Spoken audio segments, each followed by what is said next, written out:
What's happening right now inside the hospitals in the New York area? What have you seen? What are you learning? Kenneth, in one of the most populated areas of New York City, namely Queens, the Elmhurst area of Queens, at a hospital that I'm very familiar with, we're seeing ICUs filling up today, especially with younger people. Unexpectedly, we're seeing people in their 40s. Although we are seeing some elderly patients, we're seeing, from what I'm hearing my colleagues telling me, we're seeing a lot more people who are actually younger. We are still hearing of test results taking days. President Trump says testing in the U.S. is better. So is it? Well, it is definitely better than it was when it was before. Now that the CDC is not only working, we have private testing companies. In the last 8 days, we have gotten at least 300,000 tests, according to the COVID tracking project. On testing, the president says we're outperforming South Korea, which has been a model. He's right on the amount. But the president's comments appear to be misleading since the U.S. population is more than 6 times the size of South Korea's. Right, exactly, Kenneth. The population of Korea is 51.5 million versus the United States. We're at 312 million. And yes, the Koreans did a very good job at testing, and we are definitely improving with 300,000 tests since March 16th. We have to really look at the greater picture, and the percentage really matters here. We still don't have the prevalence of how this virus is circulating in our communities here in the United States.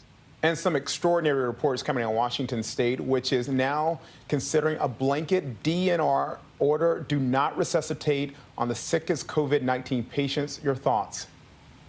Well, this is very common with contagious diseases. This happened also with Ebola.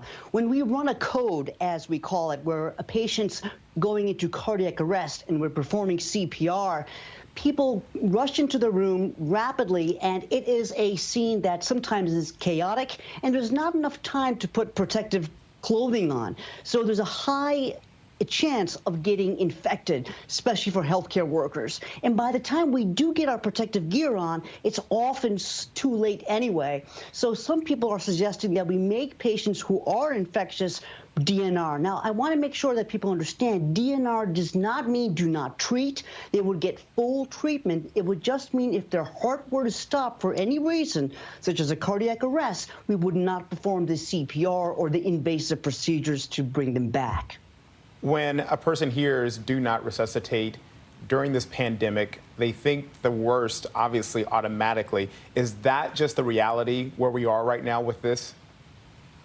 Well, we are at a point now where a lot of the sick people that we're seeing in the ICUs are being ventilated, but we're also seeing some instances of cardiac arrest which are so severe that we can't bring them back anyway. So that's why a lot of healthcare workers are thinking about possibly initiating a DNR, because we can protect the healthcare workers, because during a resuscitation attempt, it can be very messy, and it can be a very good chance for healthcare workers to get infected, especially because there's not enough time simply to put on the protective gear while the patient is acutely decompensating.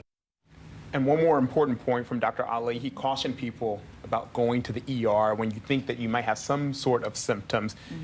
Call your primary care physician first. People automatically think I need to run to the ER, but that's where they're seeing a number of infections, so make sure you do that.